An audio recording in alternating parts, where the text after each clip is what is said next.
ऐक आय सहल जाणार आहे आमची. गुरुजींनी 100 रुपये भरायला लावले. अजिंठा वेरूळला चालल्या.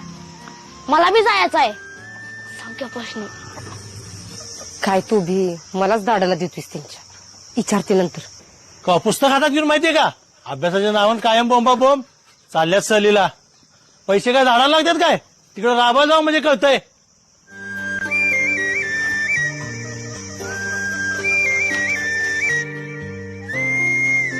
वंदी काय हो ठीक आहे. अहो मला कशाला पैसे दिलायचा. अगं ती हिच्याच्या शाळेत भरायचेत ना मग काय कुठे जाणार आहे ती भरून टाक म्हणा त्याला. अहो मग तुम्हीच द्या की त्याला. नको मला कामावर जायचंय दे तूच तू. आणि त्याला काय बांधून बिंदून द्यायचं असलं तर दे. काय चिरमुर बिरमुर आणायचं असलं तर सांग मी घेऊन येतो. हा काय बाय माणूस आहे. लेकरावर ढीगभर प्रेम करतोय पण दाखवत नाही अजिबात. म्हणूनच का नाही बहुतेक पोराशनी बाप कधी कळतच नाही. इजा काय काय शाळेत जाताना पैसे घेऊन जा. भरायचे आहेत ना व. आय तू द्यायला लागलास पैसे.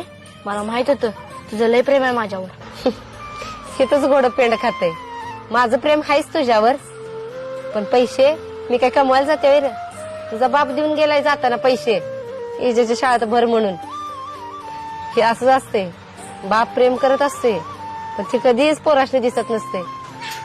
पोरांना नुसता कठोर बाप दिसला पण पोरांसाठी तडपडणारा त्याचा आतड तुटणारा बाप कधी पोरांना दिसलाच नाही. कारण बापाने कधी दाखवलाच नाही. पोरांच्या तोंडावर फाडफाड बोलायचं आणि मागणं पोरांवर जीवापाड प्रेम करायचं आणि त्यांची काळजी घ्यायची. हेच असतंय बापाचं आतड.